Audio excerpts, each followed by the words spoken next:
something that absolutely blew my mind recently. What do you think has had the biggest national security risk increase from 2023 to 2024? So that's the countries like Germany, France, Canada, Japan, etc. And when I was asked this, my first answer was AI. I was wrong. My next guess, obviously, nuclear weapons. Wrong again. Disinformation. Wrong 3 times. Turns out the threat that grew the most for those countries is the United States of America. How insane is that? So, to get this right, the United States, which, may I remind you, is an ally to all of these countries, grew as a threat to them more than nuclear weapons, more than North Korea, more than Russia, and even more than climate change and extreme weather. It's just so insane. Alex, play the clip that we're all feeling right now. You either die a hero or you live long enough to see yourself become the villain. Oh, and for everyone in the UK, well, you're hardly spared on this. They're basically part of it too, because the only 2 threats for the UK that grew more than America by only 1 point was trade wars and being attacked with nuclear weapons. So, what is happening? Why is America's closest circle of allies now afraid of what the US might do? And more importantly, how bad is it gonna get? Well, that answer might surprise you. So, let's stop the yapping and let's get you know what?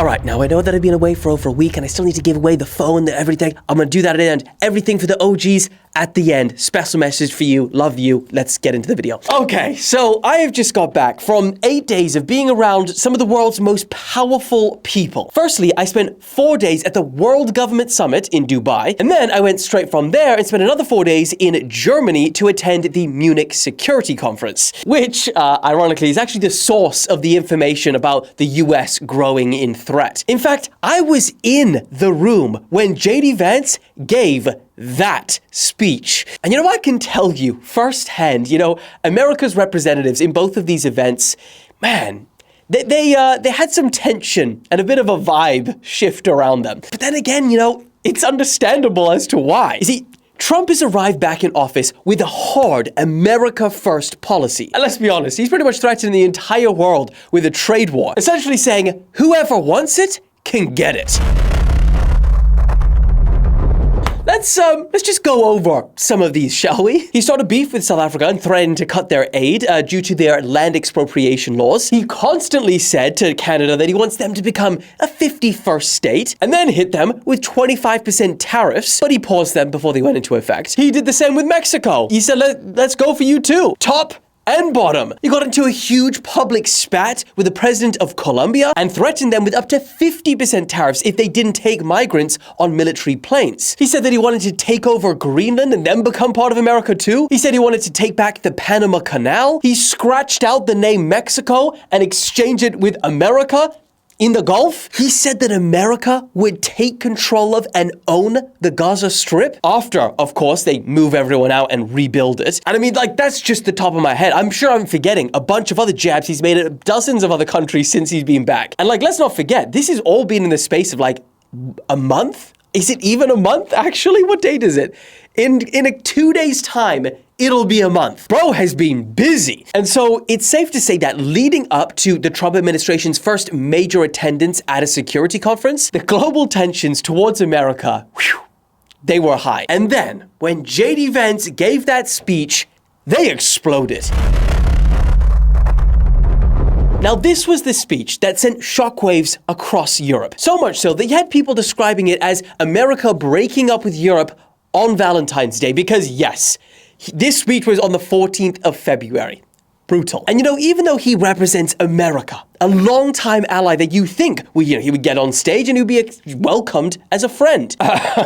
He definitely wasn't. I mean, the vibe in that room when he started speaking, bro felt like the ops. And then he started saying the things that he said, and bro really became the ops. He kind of opened the whole thing by saying that the biggest threat to Europe is not Russia, is not China, but rather what's happening inside Europe. And you gotta understand the vibe in the room. All of the European leaders sat there while he's saying the biggest threat to you is you. You are your biggest threat. He criticized them for retreating from fundamental values. He said that they were suppressing free speech, and he criticized their uncontrolled immigration. And then he went another step further. He started calling out countries in Europe one by one, using these different examples to essentially say that their understanding of democracy is flawed. And obviously, the next day, even the same day, this didn't go down well at all. European leaders said that this was unacceptable. European media went crazy, but it wasn't done there. Because at the same time, over in Washington, the Trump administration started suggesting that Europe needs to take full responsibility for securing Ukraine's border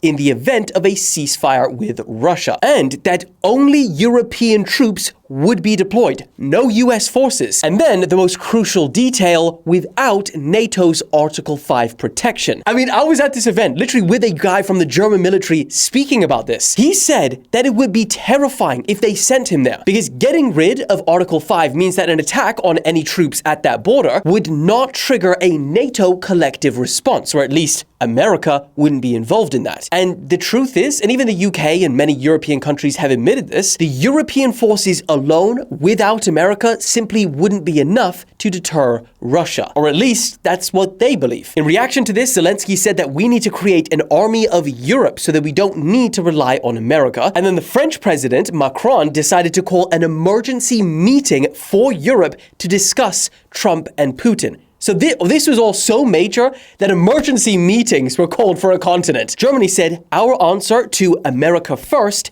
is Europe unite. And then at this point, just when you think the tensions between, America and Europe couldn't get any crazier, the US went ahead and did something that shocked the world.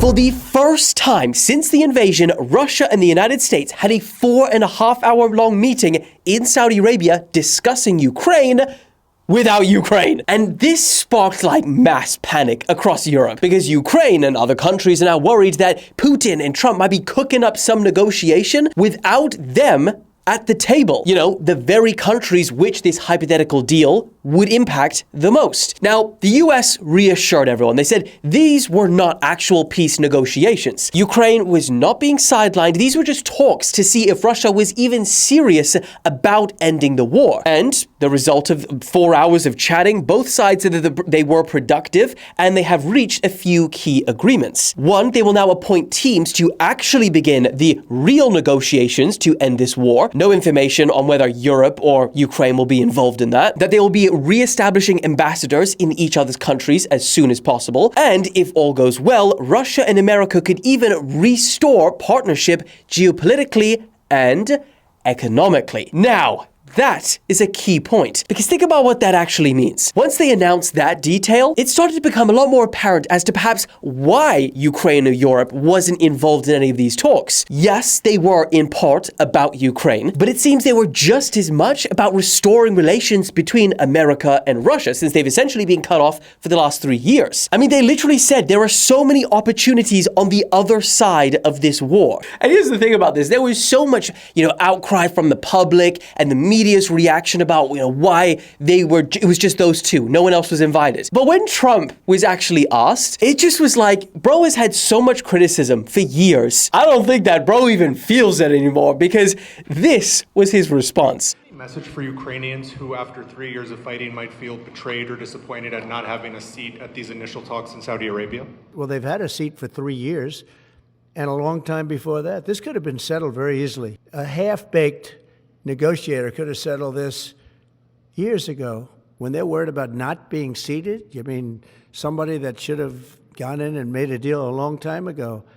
You could have made a deal. This is one that could have made a deal. There was no talk of this during the Trump administration. Putin would have never, ever done it. Honestly, that was a classic Trump answer. So the question is, ultimately, what do you guys think? Because on the one side, his hardline approach, he is reasserting dominance and independence to the world and reinforcing that the US will not be taken for granted in global affairs. But then at the same time, this hardline approach could risk weakening long time alliances, which ultimately have kept global security in check. So let me know, what do you think? Is this strategy good bad, let me know in the comments, but we also have a phone to give away. So what we need to do is, let's screen record quick. All right, pick random comment, and obviously I can only choose the one that has given me their Instagram.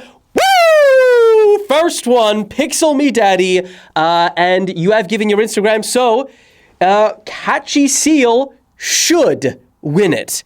And if I can't, also at the same time, if I do not get a response from them, the second one will be nice. Trippy Kid, Pixel Me Daddy, and I think that's their Instagram as well. All right, that phone should be coming to you very soon. I love you guys. Sorry for the quick, fast-paced thing. I'm so strapped for time right now. I'm trying to just get life back in. I'll be back with more content very soon. I'm gonna try and jam it down your throat. Eat the content. Love you. Goodbye. Woo!